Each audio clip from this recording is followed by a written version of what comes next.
Hey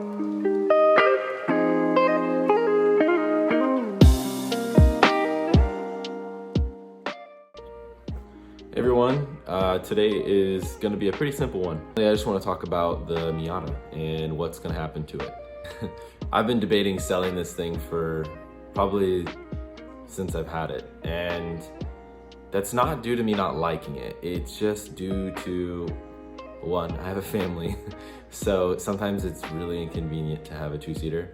But two, I have a lot of things that I want to do, and I often don't have either the capacity or the ability to do, and so then I get really frustrated and decide, well, if I'm not going to do anything with it and I'm just going to let it sit, then I might as well give it to someone who will take care of it and will, you know, drive it. That's the reason why I've wavered back and forth.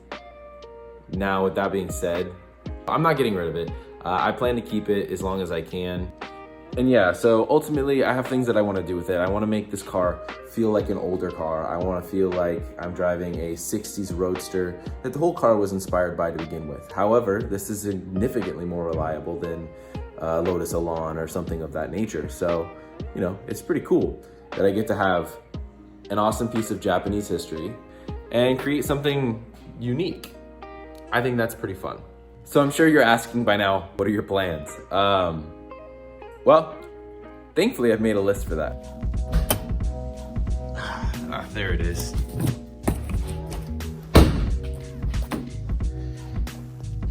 This is a pretty big list, and as you can see, there's a lot of different things in there, and there's no real order.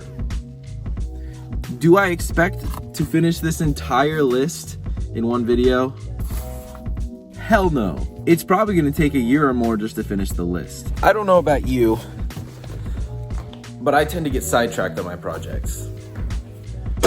And a huge purpose of me making this list, one is because, you know, it's fun to check things off, but two, to keep me on track. This list is full of big fun things, but it's also full of the little things that I tend to forget. I'm terrible at remembering to change my oil. And that's why it's right there. And that's also why I've decided to make a channel, because it'll keep me accountable. And I'll show you the state of the engine bay. Remember where it is. It's not in the cleanest condition. Now, when I got this car, I don't think it's ever been gone through. And I'll just say this, it's been to the moon. This car has a lot of miles on it. There's some things that I've done, but it's really just been fixing things to get by. For a while, this was my daily driver. It's been fairly reliable, but there have been a few issues. One of those being the brakes. As you can see, underneath the brake cylinder, it is covered in rust. Well, it often happens because the master cylinder and brake boosters start leaking. Brake fluid is a great paint stripper. I'm also sure you've noticed by now, but there's no booster. Well, I've deleted the booster, and later on I think I'll talk about the company that makes this booster delete. And I've loved it. It feels like a factory brake, just a little bit firmer, and it stops amazing. I also need to change out the brake fluid. Why on earth would I have taken the brake booster out?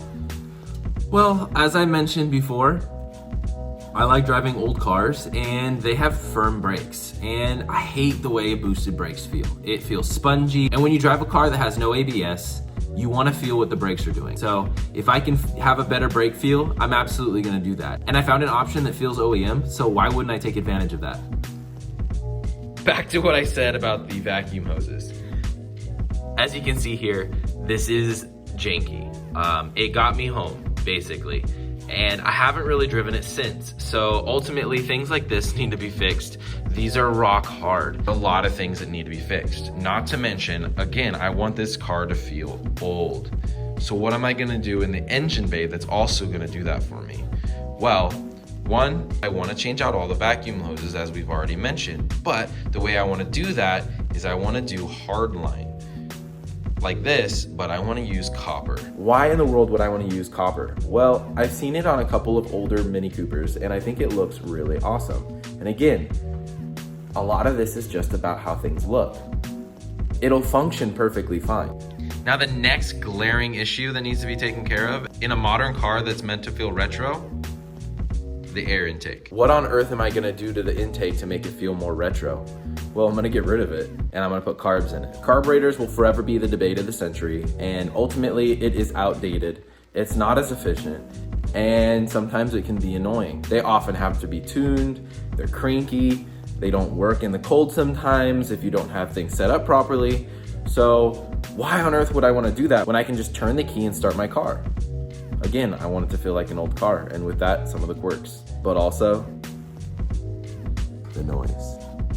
Okay, so you want to make the car less reliable, look old and outdated. What else do you want to do in here? Just maintenance stuff, really, you know, making sure that there's no oil leaking and making sure the gaskets are done, getting rid of any rubber hoses that are old and rotted, and replacing anything that is breaking and broken.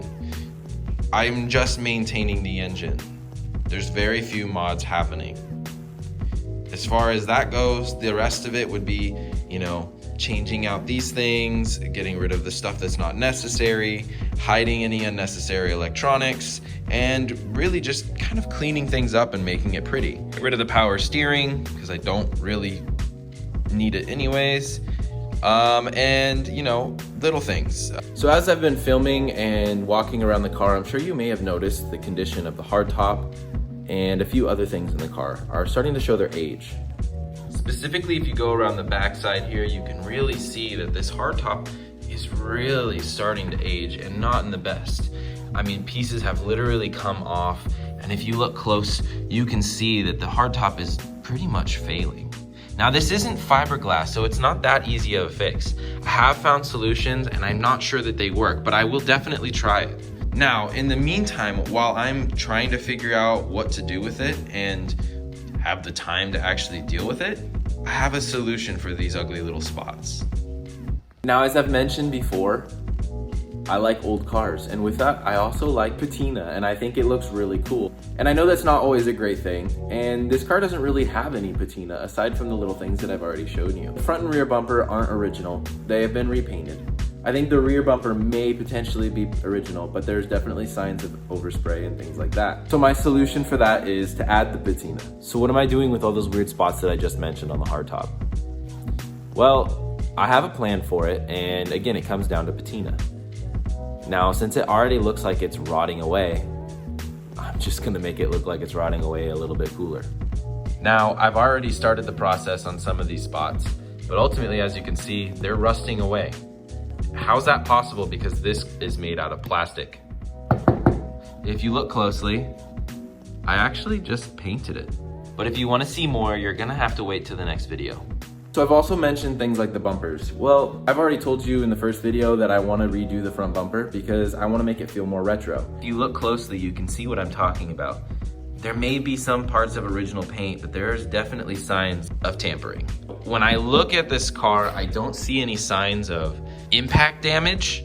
I've had cars in the past, especially Miatas, where there's dents here from impact damage or from people using a front plate mount. But because I live in an area that doesn't require a front plate, I don't see any of that damage. One of the things that I really wanted to do anyways was cover these up and kind of smooth this whole panel out. Now onto the rear bumper.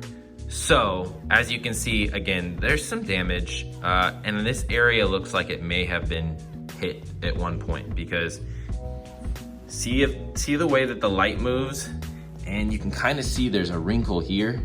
Well, this whole area looks like it was pushed in, maybe by a car tapping it, or even someone being aggressive and kicking it. There's also all these little scratches, and it's not just this side, it's kind of throughout the whole bumper. So how am I gonna fix that? Well, paint, but I also do not love how far it sticks out. So one of the things I've done on my previous car is cut this section and tuck the bumper in some. If I can find the photos of my old bumper, I'll put it up on the screen so that you can see it, but all I'm doing is cutting a section out of right there and tucking it in so that it's not so pronounced. Now the next thing you can see is the taillights. I have a cheap knockoff GarageVary panel. There's not a whole lot I'm doing with this, but I have talked about it in a previous video, and I'm gonna talk about it more in another video. Now again, the next step in this process is also the trunk. There's a lot that I wanna do to it, and one of those things is cleaning it because it's full of crap. I want to have a space that feels good, comfortable, and looks vintage to a degree. As you can see here, there are a few interior things. So back in the car for this one, it's gonna feel quite redundant, the measures that I go to make this car feel retro. But ultimately, I don't wanna see stuff that reminds me that this car was made in 1990. So how am I gonna do that? Well, we've already talked about the wood dash. This needs to be finished. And yes, this is just a mock-up. Next thing is this steering wheel is absolutely crusty and literally coming apart. The next thing is handling this mess. Now, this car was actually fully loaded, so it has things like power windows. I'd love to keep these because it's super convenient. Now, what about the radio? I have no radio, as you can see. I rarely listen to the radio in this car. I do occasionally listen. However, I love the way this sounds, way better than any system I can put in this little car. Plus, because I rarely listen to it, I'd like to be able to kind of take it out and use it when I want. So the cool thing is this fits really well in this whole compartment. So I might be able to fabricate something that allows it to sit in here as a factory option, or at least look like it. I'll have my Bluetooth sound and it'll sound amazing because these little Marshall speakers are amazing. The other seemingly small but important thing to me in terms of making this car feel older is the rear view mirror. Now, what's wrong with the rear view mirror? It works. Well, there's really nothing wrong with it, but it's covered in plastic. And that doesn't really go well for a 60s car. Yes, they use plastics, but wouldn't they have used something pretty in metal? Yeah, there's really not a whole lot I'm doing with the exterior. I'm doing a lot in the interior, and pretty much it's gonna be a fairly simple build.